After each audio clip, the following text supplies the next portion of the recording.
Que la grâce et que la gloire reviennent toujours à Papa Adonai, le roi des rois, le Seigneur des seigneurs, le Dieu fort et excellent, le Père tout-puissant qui fait toujours grâce à ses enfants avec amour et avec bonté. Béni soit Papa qui manifeste son amour et sa bonté à l'humanité tout entière et que son nom demeure pour toujours béni. Mon frère, ma soeur, je suis content, je suis heureux en ce moment d'être en connexion, d'être en communication avec toi.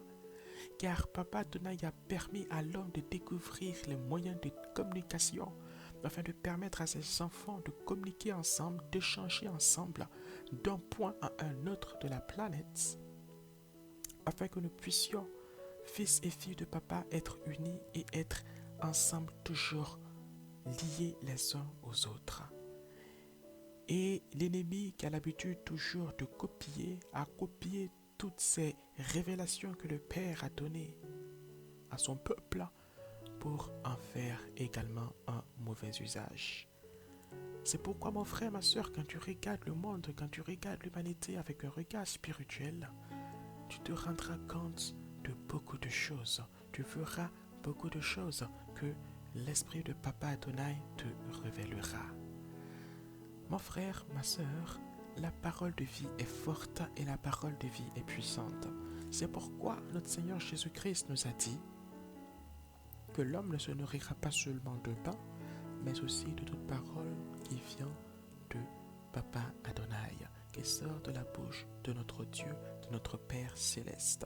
C'est pourquoi il est important, mon frère, ma soeur, de ne pas seulement se nourrir de quiches, de spaghettis, de bonbons, de chocolat, mais également de manger la parole de Papa Adonai. Et c'est dans ce sens qu'en ce moment, nous allons nous laisser conduire par l'Esprit Saint, le professeur des professeurs, l'enseignant des enseignants, le, le, le, le glorieux et le merveilleux Saint-Esprit qui nous mène dans la parole de Papa. Mon frère, ma soeur, toi comme moi, dans le livre de 2 Thessaloniciens au chapitre 2 du verset 7 au verset 10. 2 Thessaloniciens chapitre 2 verset 7 à 10. Et le thème dans lequel le Saint-Esprit nous conduit en ce moment est « Sois vigilant, mon frère, ou sois vigilante, ma sœur, et ne te laisse pas tromper. » Sois vigilant, sois vigilante, et ne te laisse pas tromper. Mon frère, ma sœur, les moyens de communication sont importants pour le peuple de Papa Adonai. Papa n'a pas permis à ce que l'homme découvre la communication seulement pour les Snapchat, les WeChat, les Facebook et tout ce que tu veux, mon frère, mais aussi pour permettre à ses enfants de prier les uns pour les autres en direct, en live, en visuel, pour permettre à ses enfants de se partager les sujets de prière d'un pôle nord au pôle sud, pour permettre à ses enfants d'être en union, en connexion permanente et en tout temps pour la gloire de son Saint-Nom. C'est pourquoi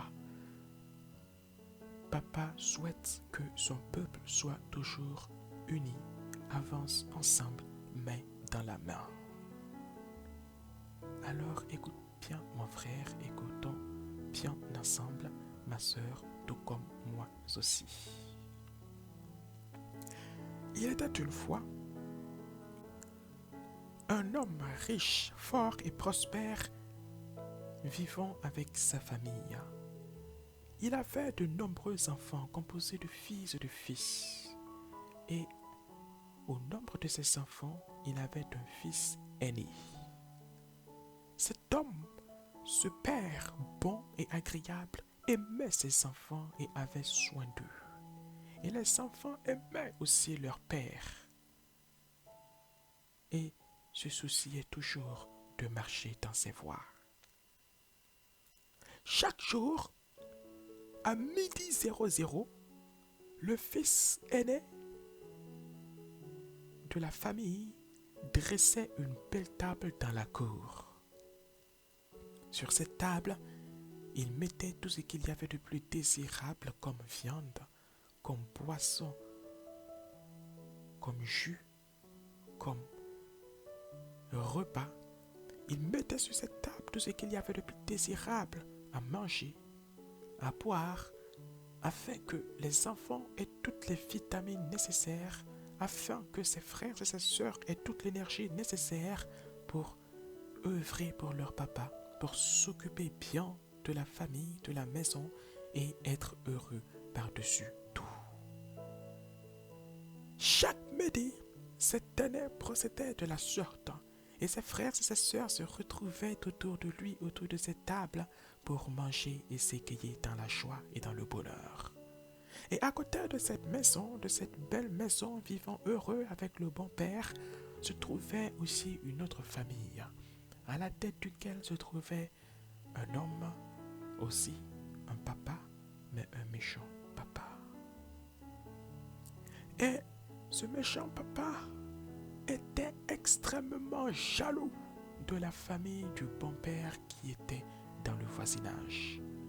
Chaque jour, il entendait le bon père se réjouir avec ses enfants. Chaque jour, il entendait des musiques et des danses dans la cour du bon père.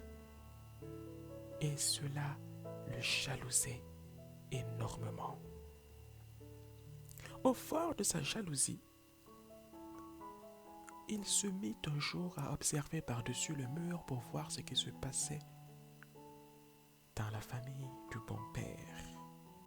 Et là, il réalisa que chaque jour, à 12h00, le fils aîné du père dressait une belle table avec tout ce qu'on pouvait désirer de manger et appelait ses frères et ses sœurs à venir se réjouir, se nourrir et être fortifiés avec lui. Alors, cet homme méchant appela aussi l'un de ses fils aînés et lui dit: voici ce que nous allons faire.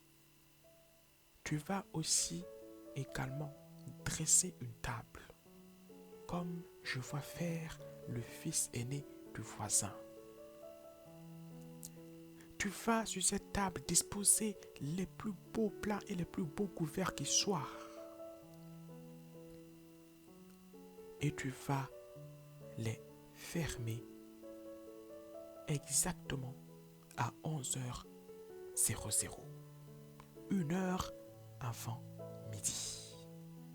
Et le fils de cet homme méchant dit à son père: mais papa, nous n'avons pas la qualité culinaire ni la qualité en termes de nourriture de ce dont dispose le voisin. Comment ferons-nous? Nous n'avons qu'une seule cuisse de poulet et une seule saucisse. Et le père méchant dit à son fils: ce n'est pas un problème. Tu rempliras tous les plats d'eau et tu les couvriras. Qui saura qu'ils ne contiennent pas de la nourriture? Et tu allumeras un feu juste à côté de la table de manière voilée sur lequel tu grilleras la cuisse de poulet que nous avons et la seule saucisse dont tu disposes. Et tu te débrouilleras pour que le parfum de cette saucisse et de cette cuisse de poulet entre dans la cour du voisin à 11h précises. Le méchant fils aîné de ce méchant homme s'exécuta tel que son père le lui avait recommandé. À 11h pile, il dressa aussi une table, comme le fils aîné du bon père. Et il dressa sur cette table des plats beaux, conviviaux, qu'il ferma après les avoir remplis d'eau, puis il s'empressa de faire un petit barbecue sur lequel il grillait juste une cuisse de poulet et une saucisse de manière cachée.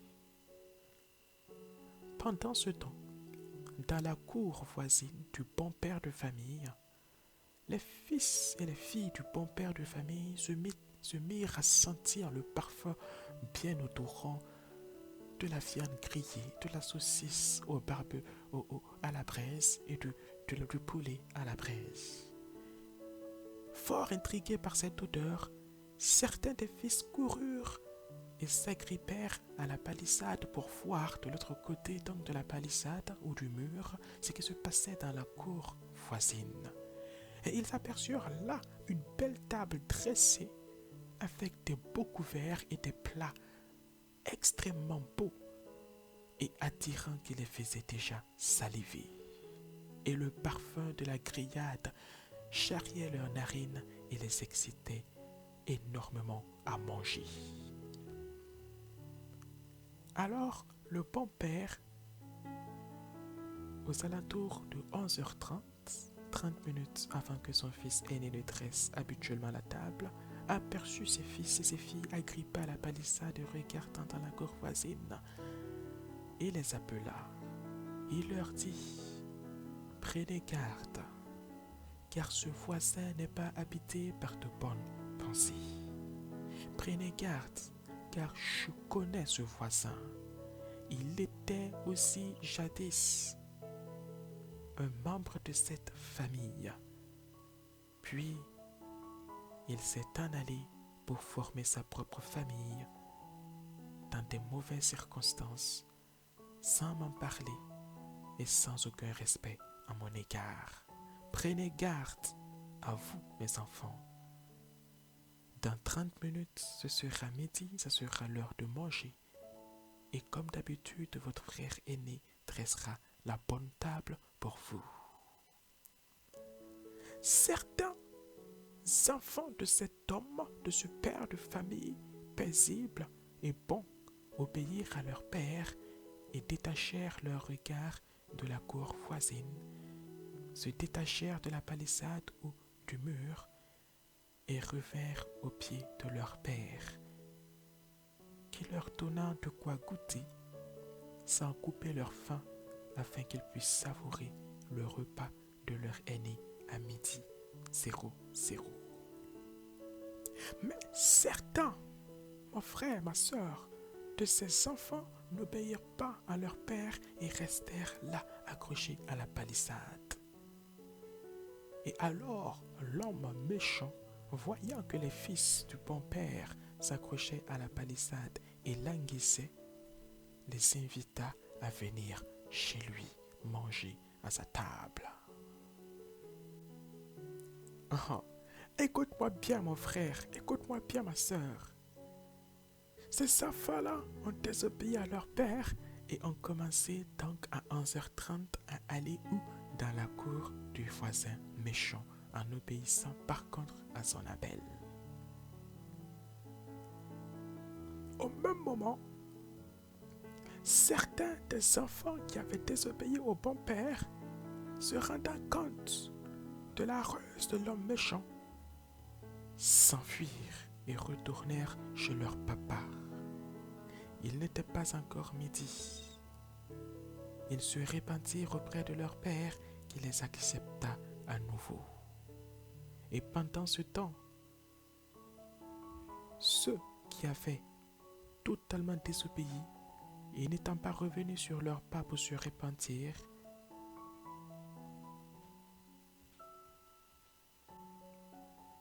se mêlèrent donc aux enfants de l'homme méchant et s'attroupèrent autour de la table. Il était bientôt midi, mais pas encore. Ils avaient faim, et l'homme méchant leur demandant de patienter. Oui, patienter encore un instant, mes convives, nous mangerons tous ensemble à 12h. Il inventa toute forme de raison pour faire patienter les enfants de cet homme bon. Et alors l'homme bon, voyant qu'il était bientôt midi et que certains de ses enfants étaient pris au piège par l'homme méchant, décida d'envoyer des serviteurs, décida d'envoyer des ambassadeurs pour sensibiliser et ses enfants à lui et même les enfants de l'homme méchant à venir manger à sa bonne table à midi. Alors les ambassadeurs arrivèrent de la part du bon père dans la cour de l'homme méchant et délivrèrent leur message, invitant les enfants de l'homme bon à regagner le domicile avant qu'il ne soit midi, et invitant aussi même les enfants de l'homme méchant à la repentance pour rejoindre sa table, la bonne table à midi, et manger. manger avec lui.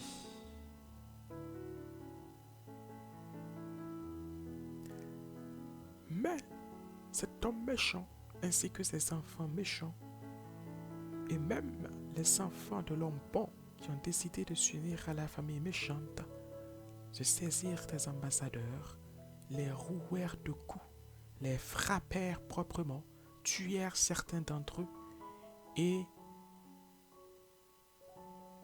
ceux des ambassadeurs qui eurent la vie sauf s'échappèrent et vinrent rendre leur rapport à l'homme bon. Puis vint l'heure du repas. Il était midi.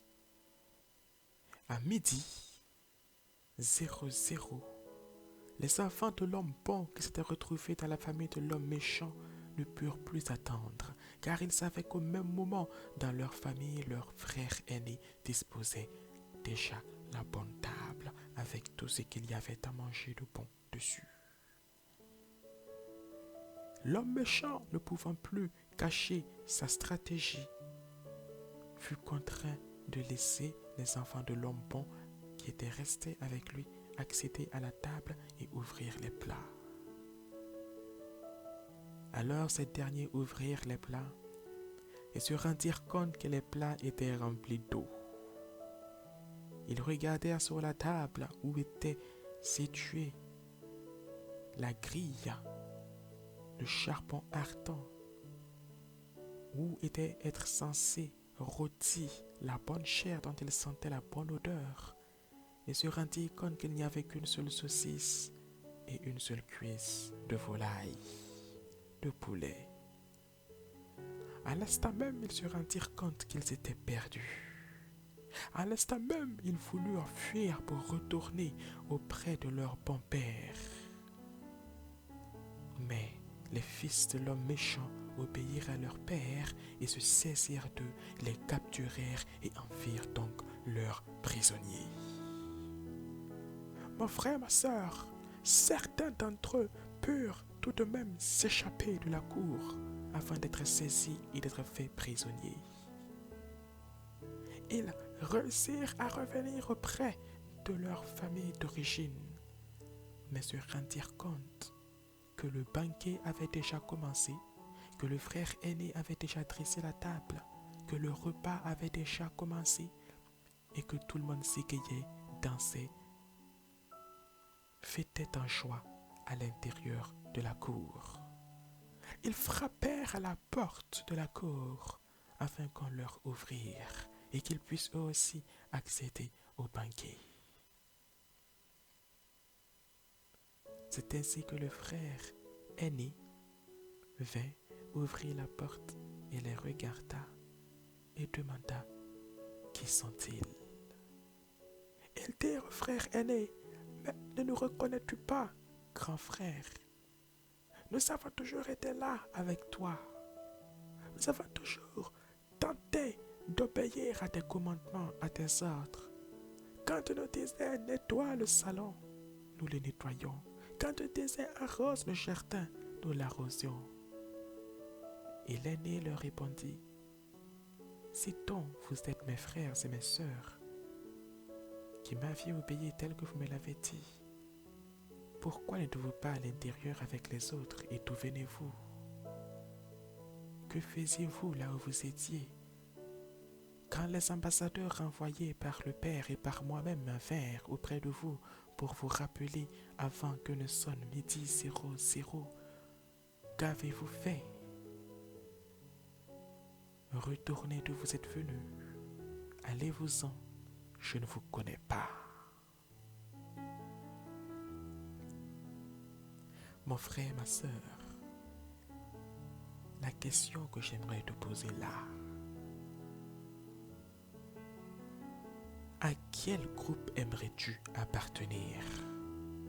Au groupe des enfants qui étaient hors de la cour paternelle à cette heure-là de midi 00 ou au groupe des enfants qui étaient à l'intérieur de la cour, qui ont obéi à leur père et qui étaient en train de se nourrir.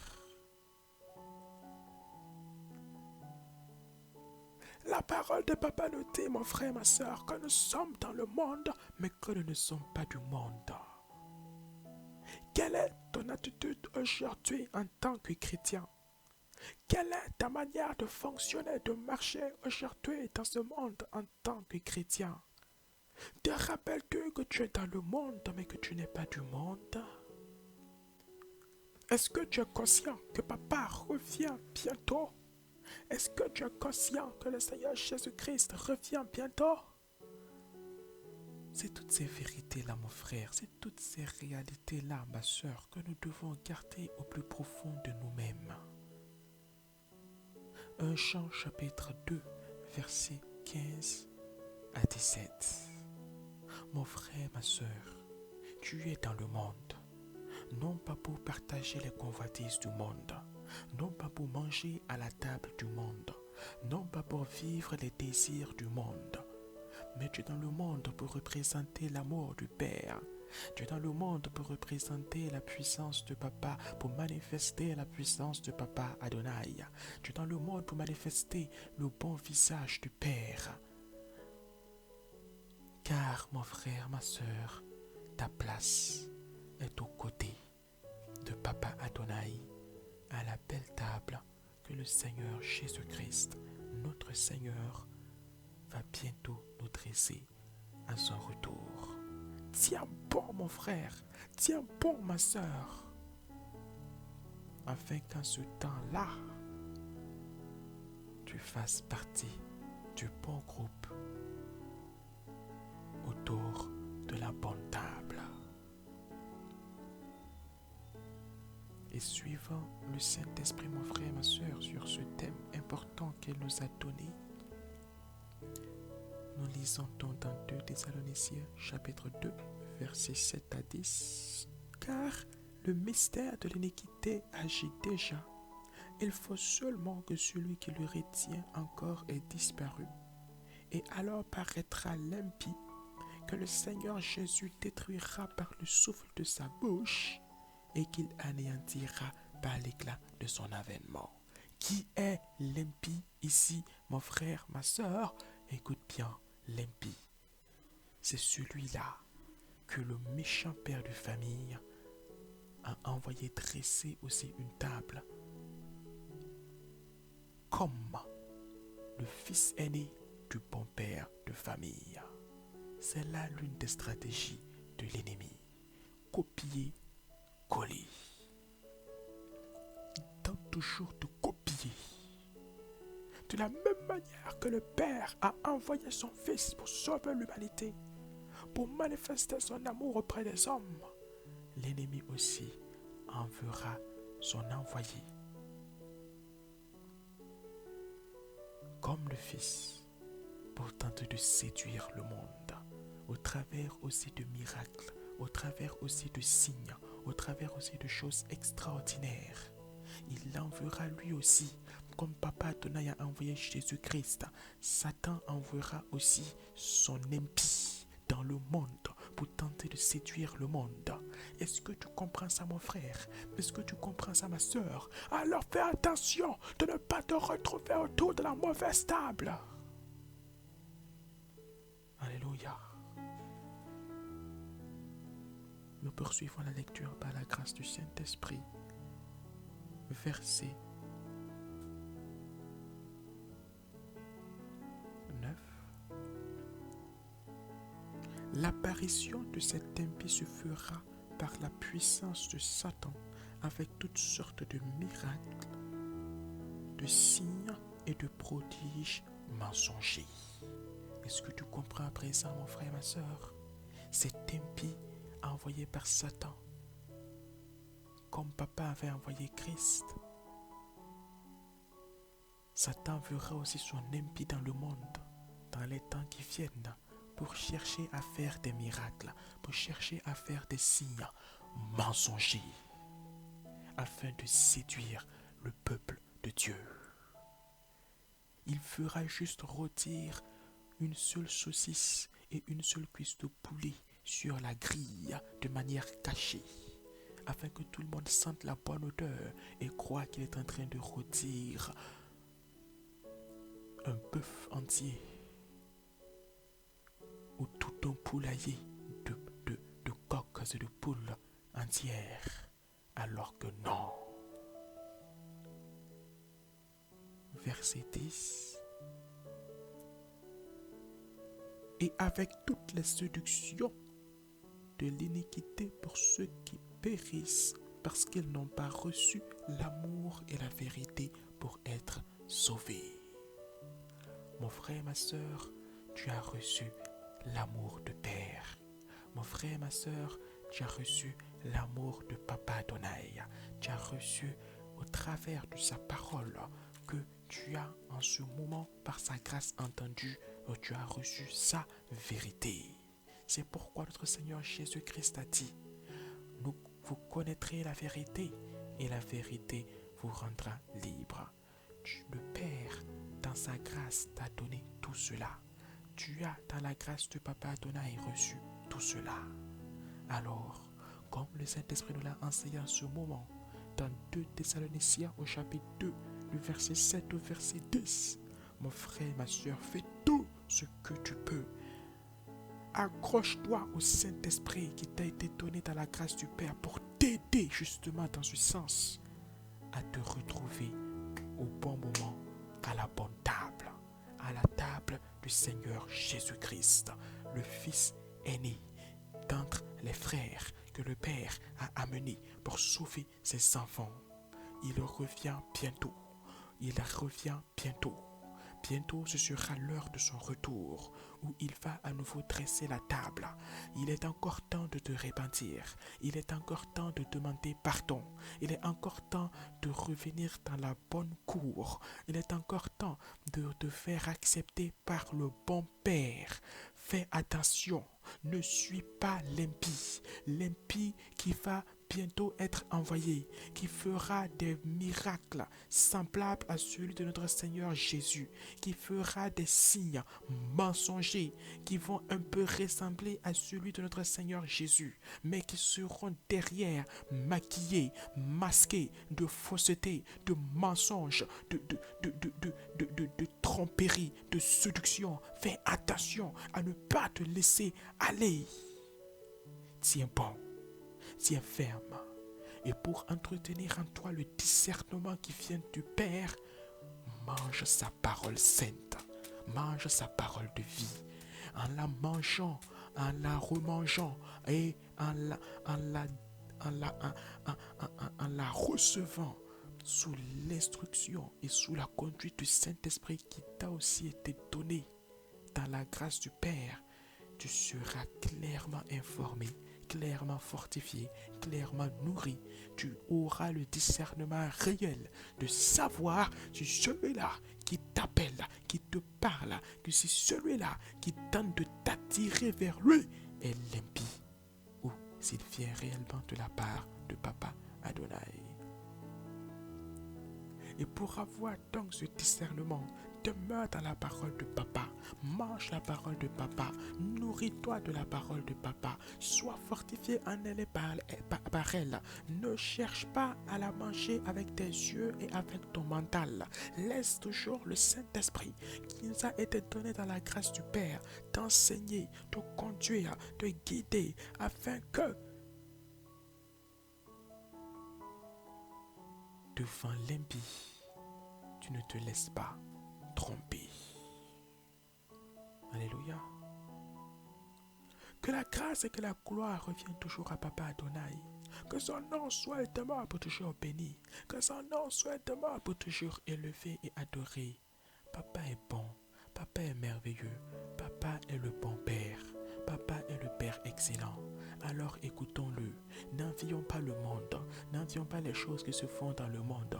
Ne restons pas accrochés à la palissade en regardant par-dessus la palissade dans l'accord du voisin pour voir ce qu'il se passe.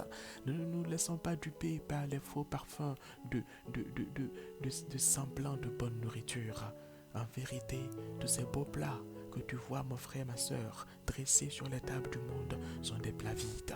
Ils sont juste fermés, ils sont juste recouverts, mais en dessous de leur couvercle, il n'y a rien d'autre que du vide, rien d'autre que des aliments qui ne te donneront ni force, ni énergie, ni vie. Que la grâce et que la gloire reviennent toujours à Papa Adonai. Que son nom soit et demeure pour toujours béni. Mon frère, ma soeur, qu'il continue toujours de nous fortifier, de nous édifier. Qu'il bénisse tes projets, qu'il bénisse ta famille, qu'il bénisse tes activités professionnelles. Que le Père continue de bénir tes études, de bénir ta marche avec lui. Et que le Saint-Esprit soit et demeure pour toujours notre guide. Béni soit Papa Adonai, élevé soit notre Père et notre Dieu pour toujours, aujourd'hui et pour l'éternité, au nom de Jésus-Christ. Amen.